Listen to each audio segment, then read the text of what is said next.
আল্লাহ তাআলা যদি আপনার থেকে কিছু কেড়ে নেয়, বুঝে নেবেন সেটা আপনার জন্য ভালোর চাইতে ক্ষতির সম্ভাবনা বেশি বলে রব সেটা কেড়ে নিয়েছেন।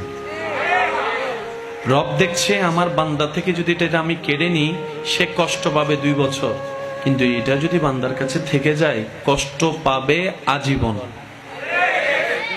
এমন মা বাবা কি আছে যে সন্তানের খুশিতে খুশি হতে পারে না? এমন মা বাবা তো নেই।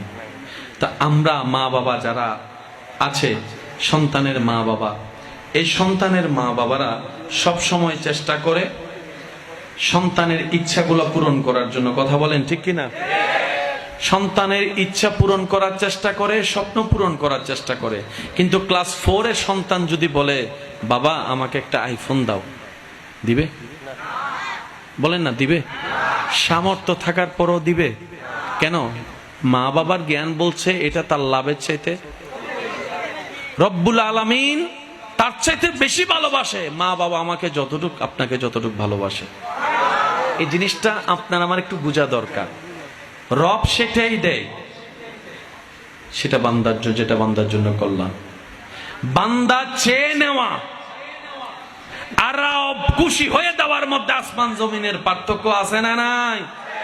কারণ আপনি আমি ভালো মনে করে অনেক সময় 1 নম্বরের জায়গায় 2 নম্বর নিয়ে আসি, আর রব যখন খুশি হয়ে যাচাই করে দিবে তখন সেটা 2 নম্বর হওয়ার সুযোগ নাই। এই জায়গায় আমাদেরকে একটু ধৈর্য ধরতে হবে। না পেয়ে হতাশাতা নয়, বরং না পাইলেও বলবেন আলহামদুলিল্লাহ, পাইলে বলবেন আলহামদুলিল্লাহ। দেখবেন আল্লাহ আপনার জন্য ভালো, যেটা সবচাইতে ভালো সেটাই আপনার জন্য এনে দিবেন। বলেন না সুবহানাল্লাহ? আর একটু জোরে বলি না সুবহানাল্লাহ?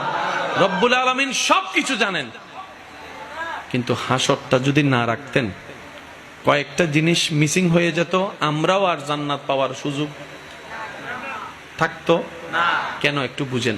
কষ্ট হচ্ছে না তো আপনাদের? ভাইয়া বিরক্ত হচ্ছেন? যিনি আইন বানায় উনি আইন ভাঙ্গাটা সুন্দর না? কি বলেন আপনারা?